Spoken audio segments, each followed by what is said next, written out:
नारद जी कहते हैं मैं एक दिन बड़ी मस्ती में कीर्तन गा रहा था, ब्रह्मा का बेटा बन गया, पूर्व जन्म का संस्कार। जैसे ही मैंने कीर्तन किया कि मेरे कीर्तन से ठाकुर जी इतने खुश हो गए कि प्रकट होकर के मुझे अपने कर कमलों से वीणा प्रदान कर दी। देवदत्ता मिमां वीणां स्वर ब्रह्म विभूषितां मूर्छयित्वा हरिकथां गायमानश्चराम्यहम्।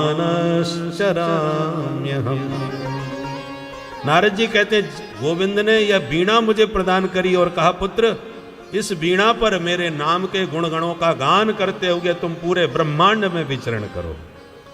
और जब से यह वीणा मिली है तब से वो दासी पुत्र नारद आज जगत पूज्य नारद हो गया। पूरे ब्रह्मांड में घूमता हूं और सब जगह पूजता हूं। नारद जी कहते हैं देखो कोई ऐसा कोई व्यक्ति नहीं है जो जिसकी सब पूजा करते हो।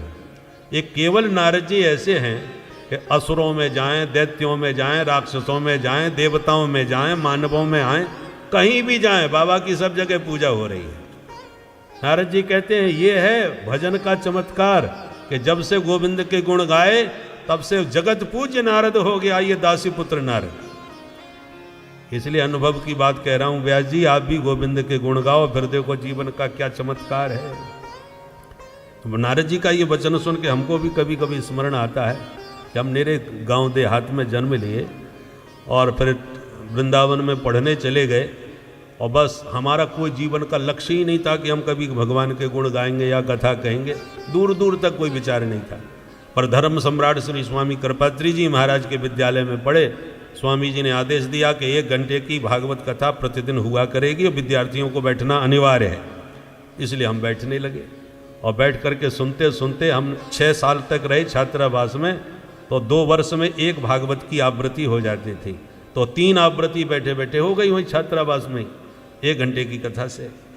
परिणाम में हुआ ऐसा रस हमको इसका लगा कि जब पहली बार कोई आए कि हम भागवत कराना चाहते हैं, आप कर दोगे क्या? हम यहाँ कर देंगे, कहा तो नहीं है परंतु कर सकते हैं क्योंकि पढ़ाए हमने और सुनाया, लोगों को पसंद आया। फिर ऐसा एक के बाद एक लिंक जुड़ता गया कि हमारा दूर दूर तक कोई लेना देना नहीं था, परंतु अपने आप भागवत कहते कहते और आज 1300 से अधिक कथाएं हो गई और पूरी दुनिया में घूम रहे।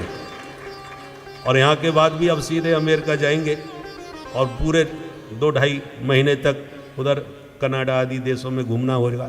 तो जहाँ दूर दूर देशों में लोग लाखों रुपया खर्च करके जाते हैं, वहाँ अपने राम का कहीं दूर दूर तक कोई जान नहीं, पहचान नहीं, परिचय नहीं, परंतु भगवान की कथा के प्रभाव से अपने आप दुनिया के लोग बुलाते हैं, जाते हैं और चकाचक पूरी दुनिया घुमा करके वापस भेजते हैं। तो ये सब क्या है? हमारी कोई योग्यता नहीं है, इसमें केवल भगवान के गुणानुवाद का चमत्कार है। जैसे नारद जी कह रहे हैं गायमानस चराम्य हम, केवल प्रभु के गुण गाते गाते नारद दुनिया में घूम रहे हैं, पूरे ब्रह्मांड में पूज्य हो रहे हैं। इसलिए व्यास जी आप भी प्रभु के गुण गाओ। और ऐसा कह के नारद जी अंतर्धान।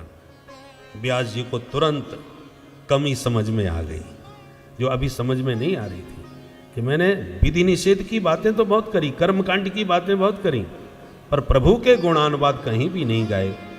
तब व्यास जी तुरंत अपनी व्यास गुफा से बाहर आए। बद्रीनाथ के ऊपर व्यास गुफा है, नीचे सरस्वती नदी का प्रवाह है, तो नीचे उतर के पहले सरस्वती में स्नान किया, फिर अपनी गुफा में बैठ के गोविंद का ध्यान किया और ध्यान करते ही भागवत की भागीरथी हृदय में प्रवाहित होने लगी। व्यास जी ने गाना चालू किया, भागवत के श्लोक गाते गए। सामने गणेश गुफा, गणेश जी ने लिखना चालू कर दिया और देखते देखते 18,000 श्लोकों का ये पावन ग्रंथ प्रकट हो गया। बोलो भागवत भगवान की जय। इस दिव्य ग्रंथ को पा करके व्यास जी महाराज बड़े प्रसन्न, बड़े गदगद, मन प्रसन्न हो गया इस 18वां पुराण श्रीमद् भागवत को पाकर। फिर मन में विचार आया इतना सुंदर ये परमहंसों की संहिता है, तो सबसे पहले किसे सुनाऊं? किसी परमहंस को ही सुनाना चाहिए। तुरंत याद आ गया मेरा बेटा सुखदेव, जो जन्म लेते ही परमहंस बन के चला गया था। उससे बड़ा परमहंस कौन होगा? पर वो तो न जाने कहाँ गुफा में घुसा बैठा होगा, मैं कहाँ ढूंढने जाऊं उसे। तब व्यास जी ने 4 चेला तैयार किए, 2-2 श्लोक चारों को रटाई दिए, चारों दिशाओं में घुमा दिए। तो जिस गुफा में सुखदेव जी ध्यान मग्न बैठे थे निर्गुण ब्रह्म की सत्ता में, उसी गुफा के द्वार से गाता हुआ एक चेला निकल पड़ा और वो ध्वनि सुखदेव जी के कान में पड़ी, जिसमें भगवान के रूप माधुरी का वर्णन था। बरहा पीनम नटवरवपु कर्णयो कर्णिकारम् बिभ्रदवासः कनककपिशं वैजयन्तीं च माला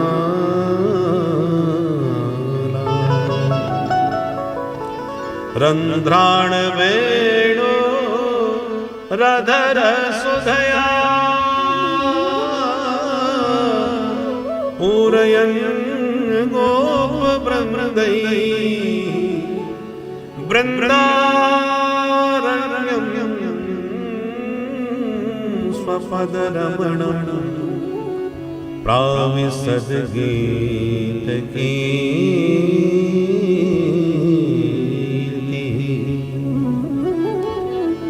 श्रीमद् भागवत के 10वें स्कंद के 21वें अध्याय का 5वां श्लोक, जिसमें वेणु गीत के अंतर्गत गोपांगनाएं गोविंद की रूप माधुरी का वर्णन कर रही हैं कि मोर पंख का मुकुट जिनके सिर पर है, अधरों पर जिनके वेणु हैं, पीतांबर फहरा रहा है, मंद मुस्कुरा रहे हैं, गैया चरा रहे हैं, ग्वालों से घिरे हैं और ऐसे मंद मंद मुस्कुराते माधव वृंदावन में प्रवेश पा रहे हैं।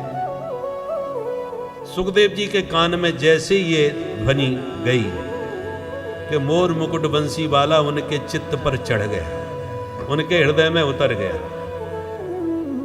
और इनका नाम ही कृष्ण है, करसतीति कृष्ण। सुखदेव जी के विशुद्ध चित्त को खींच लिया गोविंद की रूप माधुरी ने। तो सुखदेव जी तुरंत अपनी समाधि से बाहर आए। हरेर गुणा क्षिप्तमति, पर जैसी मन में आया इतना छैल छबीला है, एक बार चल के दर्शन तो करें, मोर मुकुट वाला कौन है भाई। पर तब तक विचार बदल गया। ये मन जो है ना, संकल्प विकल्पात्मक है तो बड़ा सुंदर छैल छबीला। हम दीवाने बन के दौड़ के मिलने जाएं और वो हमसे सीधे मुंह बात ही ना करे, उसे फुर्सत ही नहीं मिलने की, तो हम तो ना इधर के रहेंगे ना उधर के। इसलिए हमको किसी के चक्कर में पड़ना ही नहीं है। अपने मन को समझाया और पुनः ध्यान लगाया, और जैसे ध्यान लगाना चाहते हैं बंसी वाला बार बार ध्यान में आके खड़ा हो जाता है। पहले तो निर्गुण निराकार ब्रह्म का ध्यान कर रहे थे, अब तो बंसी वाला ध्यान में आ रहा है। और तब तक दूसरा श्लोक कान में आ गया। दूसरे श्लोक में गोविंद के स्वभाव का वर्णन था। वो केवल देखने का ही छैल छबीला नहीं है, उसका स्वभाव और भी बेजोड़ है। कैसा स्वभाव है? अहो बकीयम स्तन कालकूटम, अहो बकीयम स्तन कालकूटम, जिघांसया पाययदप्यसाध्वी, जिघांसया पाययदप्यसाध्वी, लेभे गतिं धात्र्युचितां ततोऽन्यम्, लेभे गतिं धात्र्युचितां ततोऽन्यम्, कं वा दयालुं शरणं व्रजेम, कं वा दयालुं शरणं व्रजेम, अहो बकीयं गमदनि सनि नम गम गम गम गज, अहो बकीयं स्तन कालकूटम, गमदनि नम गमदनि सनि नम गमदनि सग सनि नम गम गम गम गज, अहो बकीयं स्तन कालकूटम, जिघांसया पाययदप्यसाध्वी,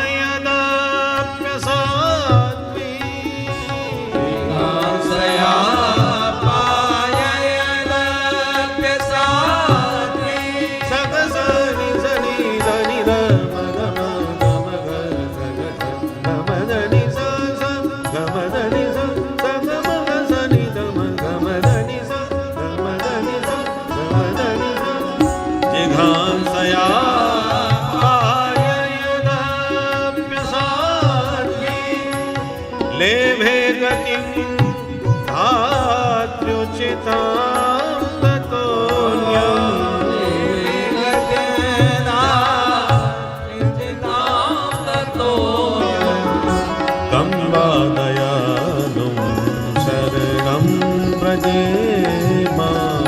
गंगा दयालु शरणं व्रजे शरणं व्रजे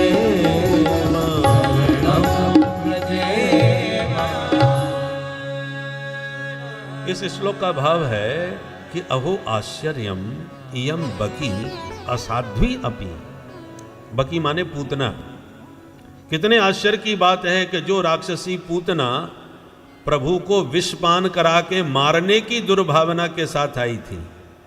जिघांसया पाय यदप्यसाध्वी। जिघांसया माने हंतुम इच्छा, भगवान को जहर पिला के मारने की इच्छा से पूतना आई थी, पर फिर भी भगवान कितने दयालु हैं। लेभे गतिम धातृचिताम। धात्र्योचित माने माँ को जो गति मिलनी चाहिए थी वो मौसी मान करके राक्षसी पूतना को प्रदान कर दी। भगवान बोले बुरी भली जैसी भी हो मेरी मौसी है, क्योंकि मामा जी की मुंह बोली बहन है। मामा कंस, उनकी मुंह बोली पूतना, तो मामा की बहन कौन हुई? मौसी। मौसी मतलब माँ जैसी। तो मौसी ने मेरे साथ तो माँ जैसा ही व्यवहार किया है। मुझे गोद में लिया, अपना स्तनपान कराया, तो जो माँ करती है वही मौसी ने किया। तो मौसी ने जब माँ जैसा काम किया है तो गति भी माँ जैसी ही मिलनी चाहिए। तो जो गति मैया यशोदा को बाद में मिली वो मौसी को पहले ही मिल गई। सारे उसके दुर्गुणों पर, पापों पर प्रभु ने पर्दा डाल दिया। न जाने कौन से गुण पर दया निधि रीझ जाते हैं, एक भी दोष नहीं देखा उसका। भगवान को दोष देखना आता ही नहीं है। एक कोई गुण नजर आ जाए भगवान उसी पर रीझ जाते हैं। इसलिए जो नोट कहीं ना चलता वो ठाकुर जी के ही दान पात्र में चलता है। बोलो राधे राधे। भगवान के यहाँ खरे खोटे सब चल जाते हैं, क्योंकि उनको अवगुण नजर नहीं आते। जन अवगुण प्रभु मान न गाऊं, जन अवगुण प्रभु मान न गाऊं। दीन बंधु अति मृदुल स्वभाव, दीन बंधु अति मृदुल स्वभाव, दीन बंधु अति मृदुल स्वभाव, दीन बंधु अति मृदुल स्वभाव। जन अवगुण प्रभु मान न गाऊं, प्रभु मान न गाऊं, मान न गाऊं।